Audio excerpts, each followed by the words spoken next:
Mohon izin karena cangkruan ya sambil ngerokok, sambil minum kopi.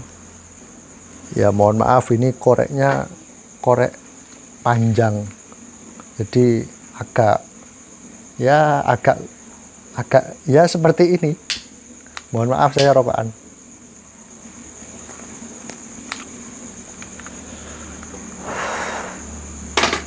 Ini podcast yang tidak terkenal dan podcastnya ya namanya podcast ya jagong-jagong, ngobrol-ngobrol, yang tentunya ngobrolnya pun juga sendiri karena tidak ada lawan bicara. Kalau ada yang mau dan berkenan untuk menjadi lawan bicara ya silahkan datang ke rumah.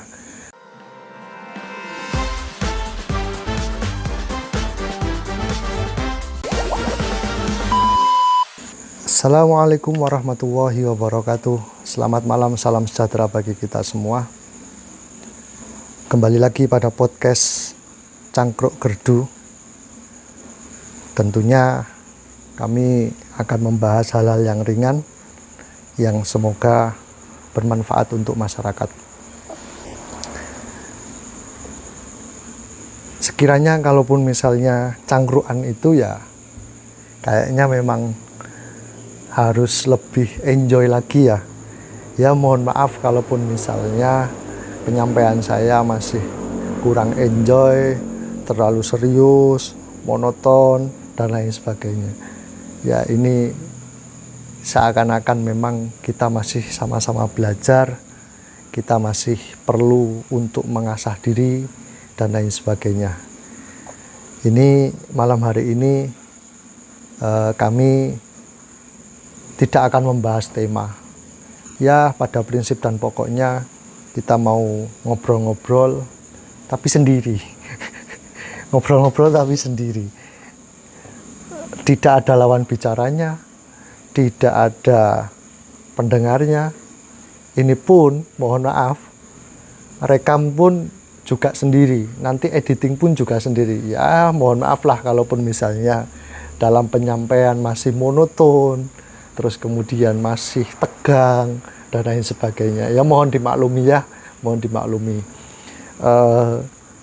Kalaupun misalnya rekan-rekan, teman-teman semua, sedulur-sedulur semua memaklumi ya alhamdulillah. Kalaupun misalnya belum memaklumi ya saya mohon maaf. Tentunya podcast yang kami rintis ini semuanya kami wakafkan untuk kebaikan bersama. Kita mau menyalurkan sedikit pengetahuan kami, sedikit wawasan kami untuk bisa kita salurkan kepada masyarakat yang memang membutuhkan. Yang tidak membutuhkan ya tidak usah didengar, tidak perlu untuk didengar. Tapi kalaupun misalnya membutuhkan ya mohon maaf. Sekiranya berkenan, mohon untuk memberikan subscribe, memberikan like, dan memberikan komen di konten-konten yang kami sampaikan melalui kanal YouTube kami. Kemarin kami sempat membahas beberapa tema yang itu kayaknya juga terlalu monoton, kayaknya juga terlalu sepaneng, kayaknya juga terlalu serius lah. Malam hari ini saya nggak mau terlalu serius-serius. Tentu kita kalau cangkruan itu ya ngomong ngalor ngidul, nggak jelas dan lain sebagainya. Tapi semoga saja apa yang saya sampaikan ini, apa yang kami sampaikan ini bisa diterima dan bisa membantu serta memberikan solusi kepada teman-teman semua. Mohon izin karena cangkruan ya sambil ngerokok, sambil minum kopi. Ya mohon maaf, ini koreknya korek panjang. Jadi agak ya seperti ini. Mohon maaf saya rokokan.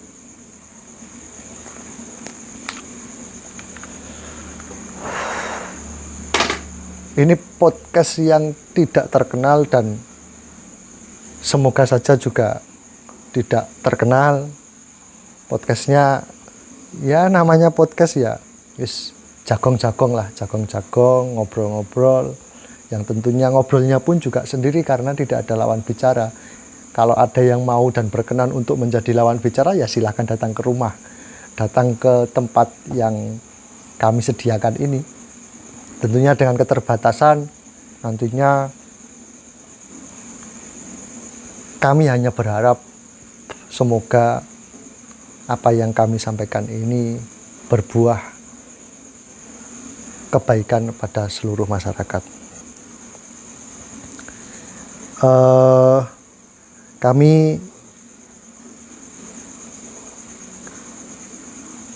menggarisbawahi ada tema yang menarik sebetulnya. Temanya terkait dengan insan pencak silat, insan pesilat. Saya kira teman-teman pesilat ini tentu belum banyak mengetahui aturan perundang-undangan yang berlaku ataupun yang menjadi cantolan pada pencak silat ini. Tentu kami telah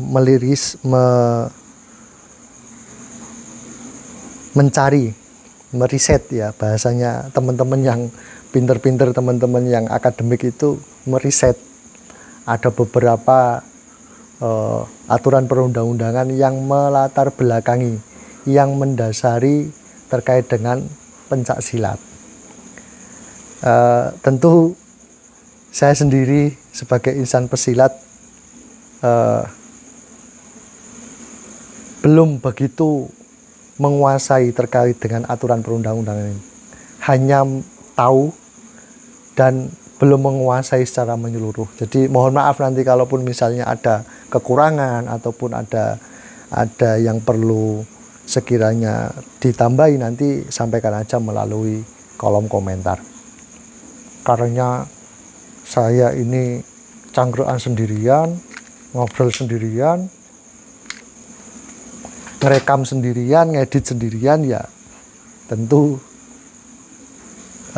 bukan tanpa dasar. Jadi niat baik itu kalaupun misalnya kita tidak mau melakukan, ya nanti nggak akan tercapai. Artinya apa? Ketika kita misalnya, logika berpikirnya seperti ini.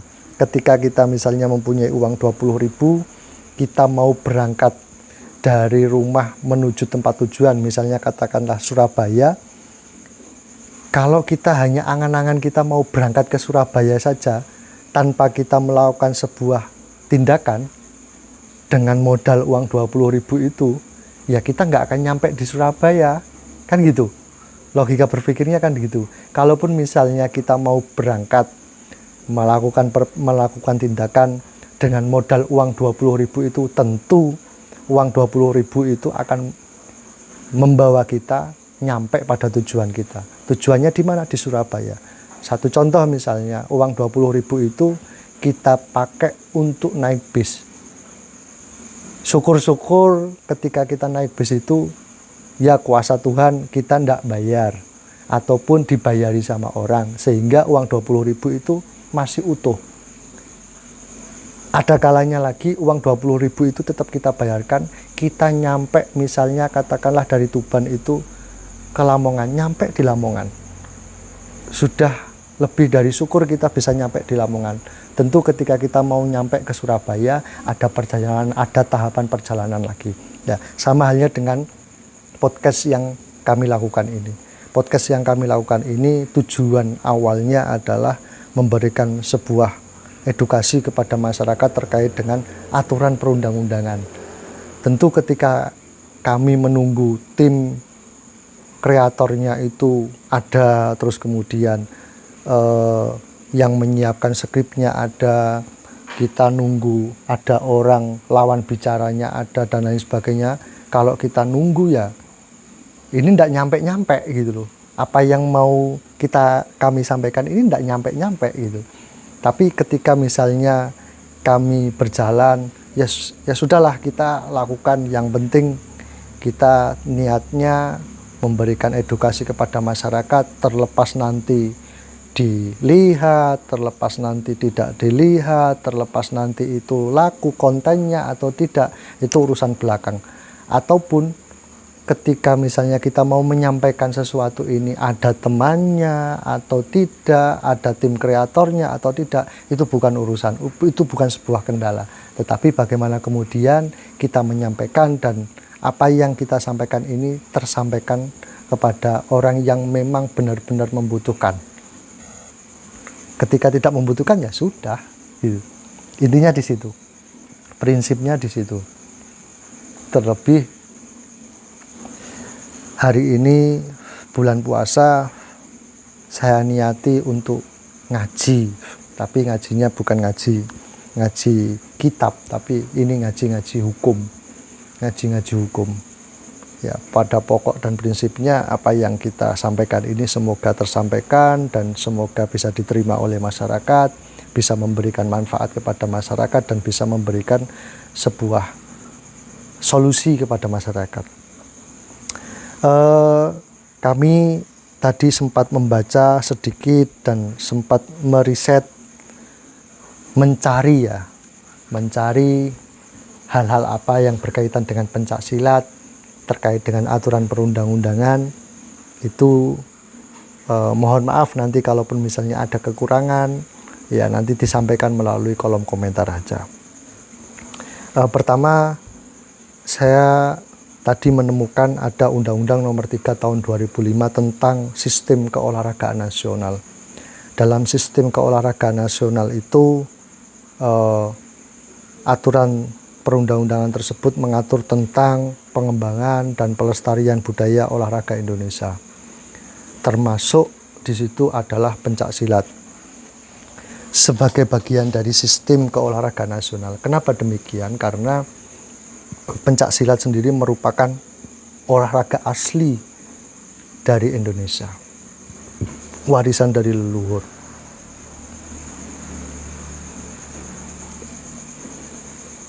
Saya kira banyak insan pesilat yang belum mengetahui tentang ini.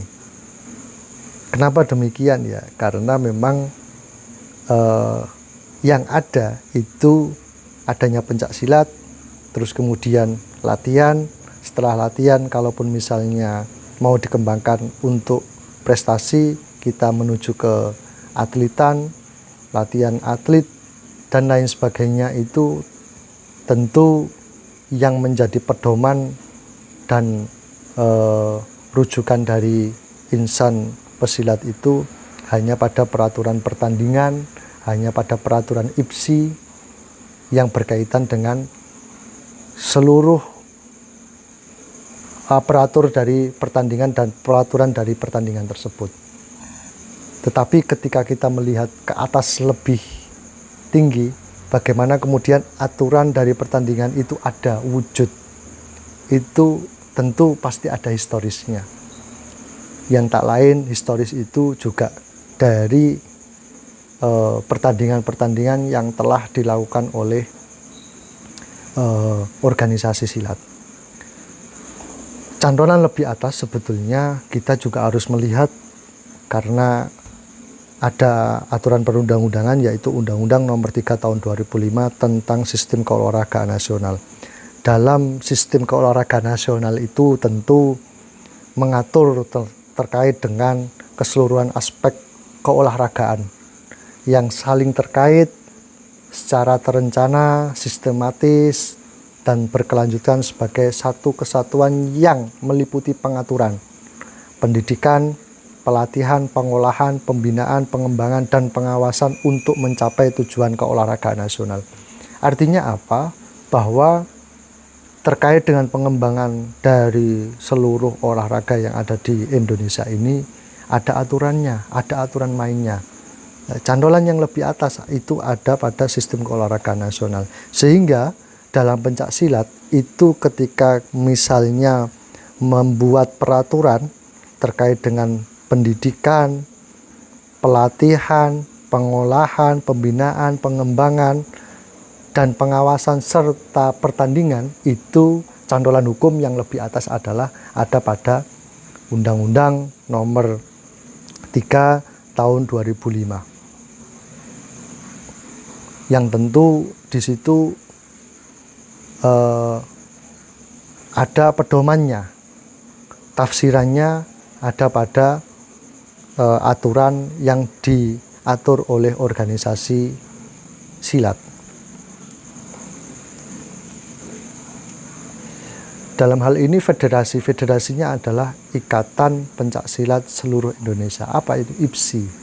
Federasi itu tentu mempunyai aturan-aturan tersendiri, dan aturan-aturan yang dikeluarkan oleh federasi tersebut tentu ada cantolan yang lebih atasnya. Cantolan lebih atas tidak akan keluar dari Undang-Undang Nomor 3 Tahun 2005. Yang kedua, ada keputusan Presiden nomor 207 tahun 2004 tentang pencak silat. Ini lebih khusus lagi. Kalau Undang-Undang Nomor 3 tahun 2005 itu tentang sistem keolahragaan, itu kita mengerucut lagi, yaitu keputusan Presiden nomor 207 tahun 2004 tentang pencak silat, yang mengatur tentang keputusan ini mengatur tentang menetapkan pencak silat sebagai olahraga nasional Indonesia dan memberikan pedoman tentang pengembangan, pelatihan, dan promosi pencak silat. Saya katakan bahwa keputusan ini tidak lepas dari aturan di atasnya. Apa itu? Undang-Undang Nomor 3 tahun 2005. Yang ketiga, ada Peraturan Menteri Pemuda dan Olahraga Nomor 3 tahun 2019 tentang pembinaan pencak silat. Ini lebih khusus lagi. Terkait dengan keputusan Presiden itu ada yang lebih khusus lagi. Apa itu? Peraturan Menteri Pemuda dan Olahraga Nomor 3 tahun 2019 tentang pembinaan pencak silat. Dalam peraturan ini mengatur tentang pembinaan pencak silat, termasuk pembentukan organisasi, pelatihan, kompetisi, dan penyebaran informasi mengenai pencak silat. Jadi ketika kita bicara pencak silat ini ada aturan mainnya, ada aturan hukumnya, ada tata caranya. Bukan serta-merta kita menjadi insan pesilat yang kemudian melakukan pelatihan, melakukan kompetisi, dan penyebaran informasi ini tidak taat pada aturan perundang-undangan ini. Tentu kita sebagai insan pesilat harus memahami negara telah hadir untuk mengatur tentang kelestarian budaya pencak silat. Bagaimana kemudian melakukan pengembangan, bagaimana kemudian melakukan pelatihan, bagaimana kemudian melakukan kompetisi, dan melakukan penyebaran informasi terkait dengan pencak silat ini. Bukan serta-merta. Ketika kita hanya serta-merta, tentu nanti akan menjadi chaos, akan menjadi tidak teratur, dan akan menjadi bumerang, akan menjadi mendapatkan sebuah kerugian bagi seluruh insan pesilat. Yang keempat, Undang-Undang Cagar Budaya. Tentu ini yang perlu kita pahami bersama. Jadi teman-teman semua, saya kira kita perlu mencari, memahami, menganalisa terkait dengan hal-hal yang semacam ini. Bukan hanya serta-merta kita sebagai insan pesilat yang kemudian kita menyalahgunakan, hanya dasar kita hanya untuk membela diri, yang kemudian membela diri yang brutal, membela diri yang serta-merta. Jadi mohon maaf, saya tak minum dulu.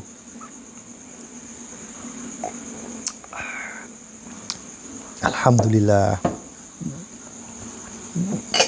Patut kita bersyukur berada di negara Indonesia ini yang budayanya luar biasa banyak, seni budayanya juga luar biasa banyak.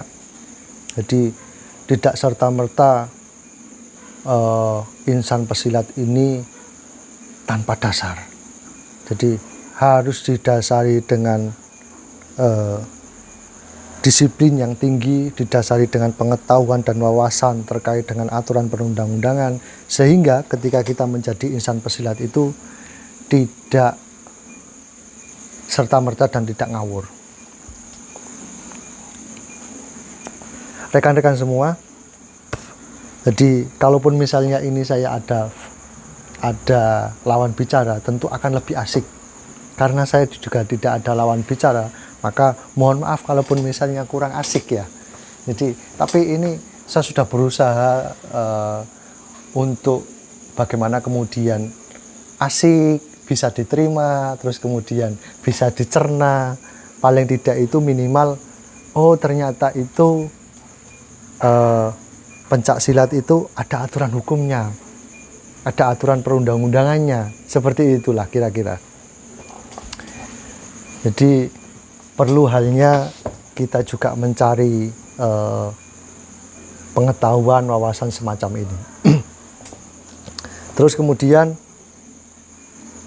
apa ya enaknya, yang namanya cangkruan itu ya bahasnya ya apa saja, bukan hanya ini, tapi ini saya lebih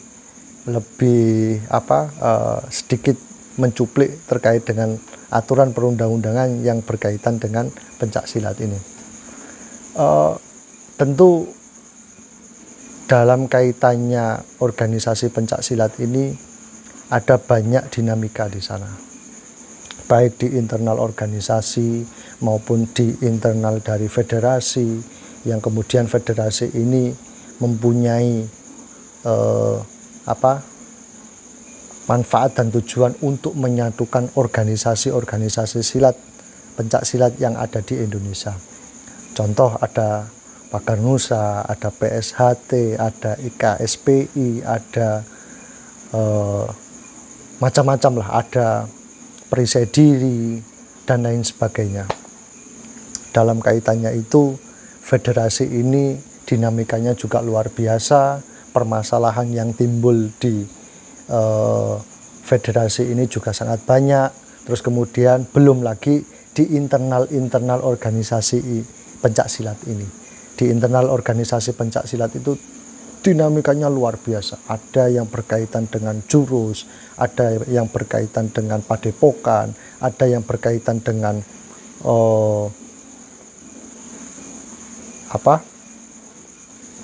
pendirian, artinya pendirian itu siapa yang lebih tua dan lain sebagainya. Terus kemudian ada dinamika yang berkaitan dengan politik, ada yang berkaitan dengan hukum, ada dinamika berkaitan dengan keanggotaan, ada dinamika yang berkaitan dengan permasalahan organisasi yang melibatkan antar organisasi pencak silat dan lain sebagainya. Tentu ketika kita tidak memahami hal-hal yang semacam ini terkait dengan aturan perundang-undangan ini, kita mudah dibenturkan. Ya rak bro, kita mudah dibenturkan bro. Sedikit ada hal yang sekiranya berkaitan dengan fanatisme, tentu kita nanti akan mudah dibenturkan dan kita mudah diadu domba. Oleh karena itu perlunya kita memahami hal yang semacam ini, mengetahui apa toh sejatinya, bagaimana kemudian negara ini mengatur terkait dengan kelestarian kebudayaan yang berkaitan dengan pencak silat ini. Apakah kemudian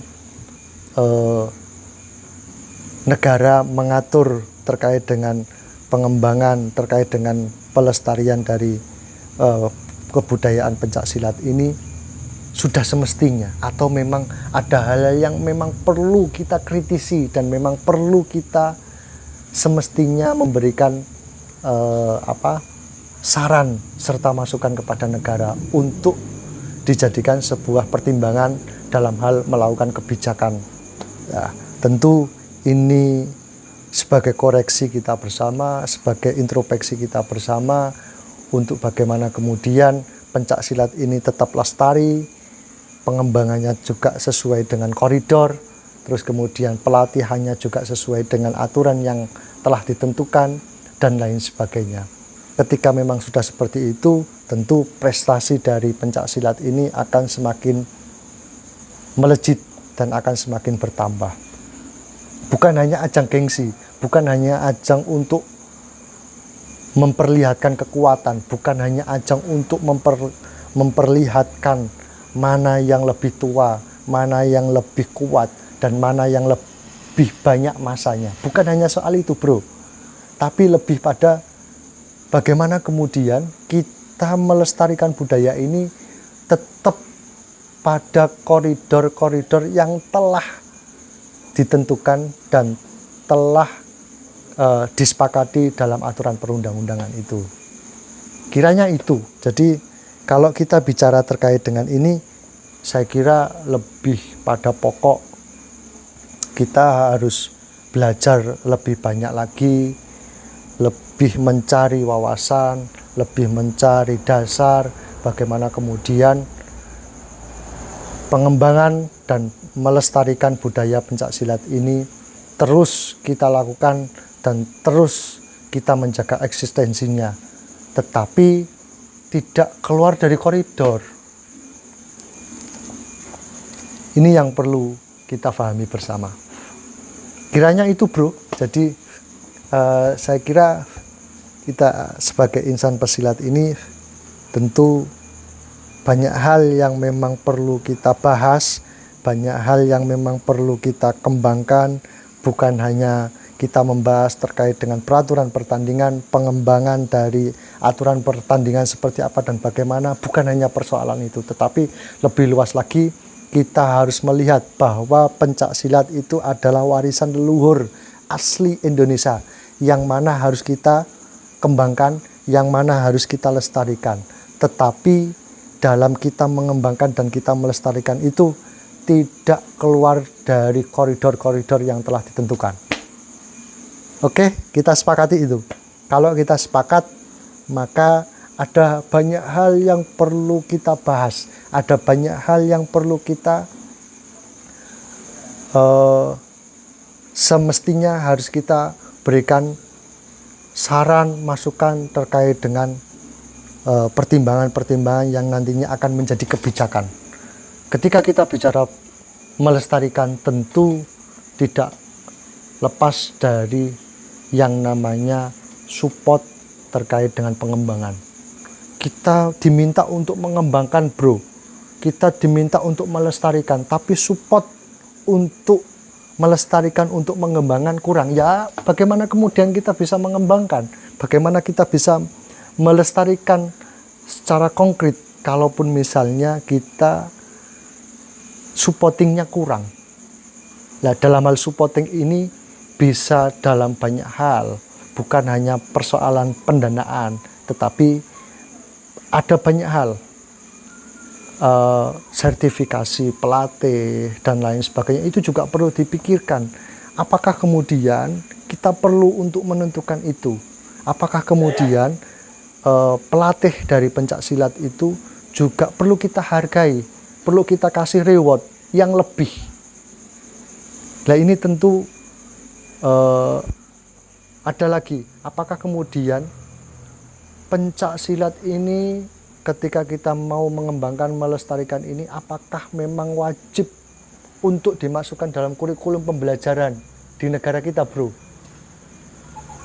Itu salah satu dalam banyak hal supporting yang harus dilakukan, yang memang harus kita berpikir, apakah memang demikian? Kita hanya mengembangkan, melestarikan, apakah hanya kita membuat latihan-latihan di desa-desa melalui organisasi-organisasi silat masing-masing, atau memang ada hal lain yang memang perlu kita lakukan sebagai bentuk upaya, usaha untuk melestarikan, untuk mengembangkan pencak silat yang itu merupakan warisan leluhur Indonesia, asli Indonesia. Oke, jadi perlu kita membahas itu, tetapi tidak cukup sendirian, bro. Kalau kita cukup sendirian, tidak enak. Perlu kita juga harus membahas dengan stakeholder, terus kemudian pemegang kebijakan, terus kemudian para sesepuh,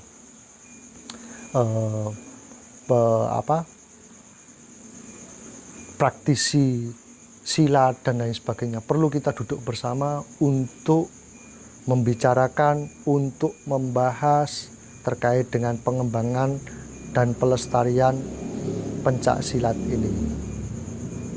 Terima kasih. Kita kayaknya juga cukuplah ngobrol dewenan ki ora enak ya. Ngobrol dewenan ki ora enak. Tentu kalaupun misalnya kita mau ngobrol bareng-bareng, duduk bareng, insya Allah kita lebih seru lagi. Itu yang bisa saya sampaikan terkait dengan pencak silat. Kalau kita ngobrol cuman sebentar yo, piye ya? Namanya nggak cangkruan. Ya namanya cangkruan itu ya apa saja kita bahas gitu. Bahas apa lagi bro?